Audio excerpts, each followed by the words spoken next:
Louange à Allah qui a ordonné à ses serviteurs la fréquentation des mosquées dans le but de l'adorer et qui leur a interdit d'y produire ce qui la fuite des anges peut provoquer, des paroles futiles et des nuisances. Et je témoigne que nul ne mérite l'adoration excepté Allah seul sans associé, une parole qui sauvera ceux qui peuplent les mosquées d'un châtiment sans pareil. Et je témoigne que Mohammed est son esclave et son messager, promettant aux gens de la mosquée des délices et des merveilles. Suite à quoi, le Très-Haut dit « Il n'appartient pas aux associateurs de peupler les mosquées d'Allah, vu qu'ils témoignent contre eux-mêmes de leur mécréance. Voilà ceux dont les œuvres sont vaines, et dans le feu ils demeureront éternellement. Ne peupleront les mosquées d'Allah que ceux qui croient en Allah et au jour dernier, accomplissent la prière, acquittent l'aumône légale et ne craignent qu'Allah. Il se peut que cela soit du nombre des bien guidés. » Ô serviteurs d'Allah, les mosquées sont certes les maisons d'Allah sur la terre, préparées pour son adoration, arrangées pour sa rencontre quotidienne et pour la conversation confidentielle engagée avec lui durant chaque prière. Elles sont le lieu où il dépose sa miséricorde, le lieu où descendent ses anges, le jardin de ses bien-aimés. Nous avons le devoir donc de les respecter et de les estimer grandement, de leur donner tous leurs droits en les fréquentant sans cesse, en les rénovant.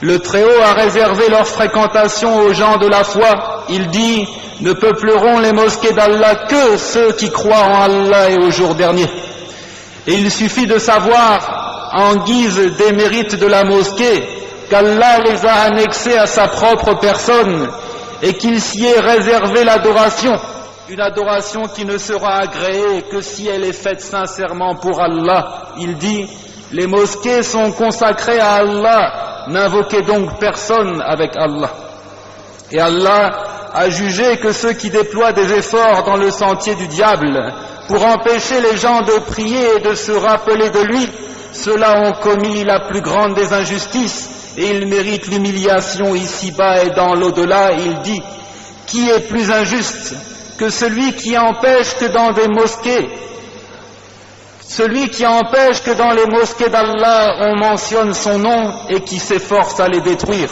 De tels gens ne devraient y entrer qu'apeurés. Pour eux, l'ignominie ici-bas et dans l'au-delà un châtiment énorme.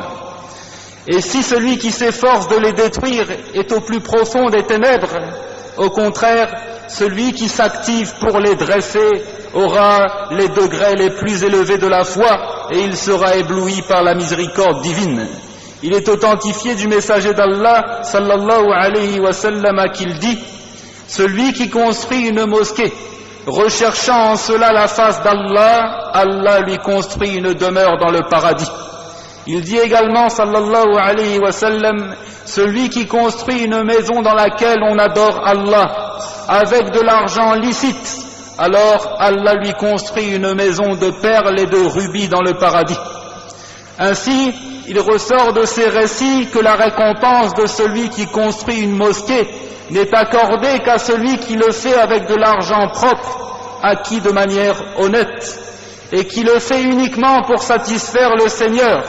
Il ne le fait pas avec ostentation ou pour se faire une réputation et être louangé par les humains. Celui-là trouvera donc un château qui est sa propriété dans le paradis. Ibn al-Jawzi dit « Celui qui inscrit son nom sur la mosquée qu'il a construite, celui-là est très loin de la sincérité. » Et le prophète sallallahu alayhi wa sallam disait « Celui qui se purifie dans sa maison et qui perfectionne l'ablution, puis il se rend à la mosquée, alors il est le visiteur d'Allah.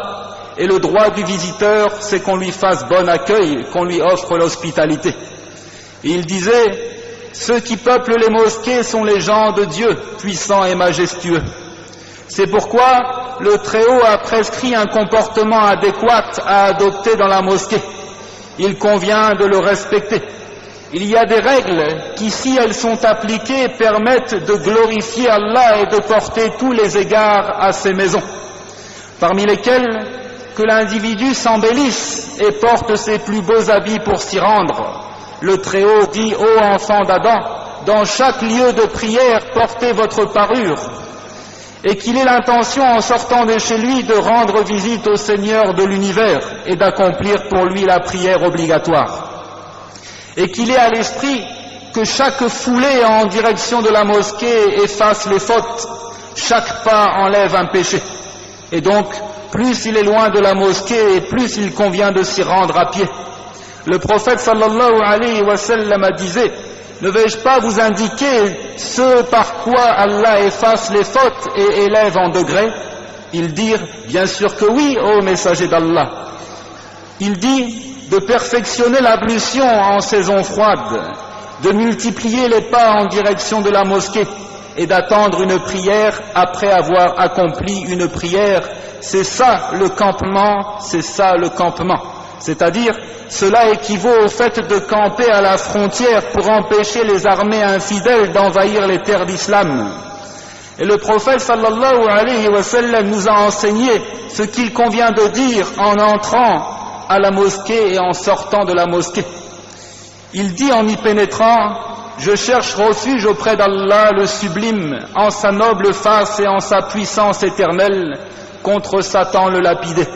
Au nom d'Allah, que la bénédiction et la paix soient sur le messager d'Allah. Ô Allah, ouvre-moi les portes de ta miséricorde.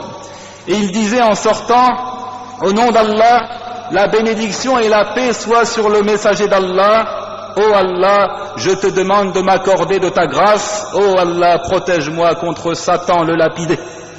Et il sortira du pied gauche alors qu'il y entre du pied droit. Et il débute par la salutation de la mosquée en raison de la parole du messager: si l'un d'entre vous entre à la mosquée, qu'il commence par 2 génuflexions avant de s'asseoir. Et le croyant évite de nuire à ses frères qui sont dans la prière. Ainsi, il doit baisser la voix. Il ne doit pas porter des vêtements avec des images imprimées. Il doit éteindre son portable avant que la sonnerie vienne perturber les dévots. Et qu'il s'occupe du souvenir d'Allah et qu'il s'affaire à la lecture du Coran. Le prophète sallallahu alayhi wa sallam disait: pas un peuple ne se réunit dans une des maisons d'Allah pour y psalmodier le livre d'Allah et l'étudier sans que la quiétude ne descende sur eux et que les anges ne les recouvrent de leurs ailes et qu'Allah ne les mentionne auprès de lui. Et Saïd ibn al-Musayyib disait: celui qui prend place dans la mosquée s'est assis face à son Seigneur. Son devoir est donc de ne dire que du bien. Et il est du bon comportement de ne pas venir à la mosquée pour se plaindre et réclamer un objet perdu. Le messager disait: si vous y voyez quelqu'un qui fait l'annonce d'un objet égaré, dites qu'Allah ne te le rende pas. Et Ata ibn Yassar disait, en apercevant quelqu'un qui vendait et achetait dans la mosquée: va donc au marché de ce bas monde, car ici c'est le marché de l'au-delà. Également, il ne convient pas à celui qui a croqué de l'ail ou de l'oignon cru, ou tout autre aliment à l'odeur nauséabonde, de se rendre à la mosquée avant de faire disparaître cette mauvaise haleine. Le prophète sallallahu alayhi wa sallam dit que celui qui a mangé de l'ail ou des oignons ou des échalotes n'approche pas la mosquée, car les anges sont indisposés par ce qui dérange les fils d'Adam. Il convient aussi de débarrasser la mosquée de toute souillure, de toute saleté, telle que les crachats et autres. Le prophète sallallahu alayhi wa sallam a dit: celui qui nettoie la mosquée d'une nuisance, Allah lui construit une maison dans le paradis. Et il dit: construisez les mosquées et extrayez-en les ordures, car celui qui construit une mosquée pour Allah, Allah lui construit une demeure dans le paradis. Un homme dit alors: ô messager d'Allah, qu'en est-il de ces lieux de prière que l'on dresse sur le bord des routes? Il dit oui, c'est-à-dire à eux s'applique la récompense, et d'en extraire les ordures, cela constitue la dot des femmes du paradis. Craignez donc Allah, serviteurs d'Allah, soyez de ceux qui œuvrent pour la construction et l'entretien des mosquées, et soyez de ceux qui y prient avec constance. Glorifiez les maisons d'Allah en appliquant les règles juridiques qui leur sont propres, et quiconque respecte les injonctions sacrées d'Allah, alors cela relève de la piété des cœurs, et prière et bénédiction d'Allah sur le sceau des prophètes, Muhammad, sa famille et ses compagnons, et louange à Allah, Seigneur de l'univers. Wassalamu alaikum wa rahmatullahi wa barakatuh.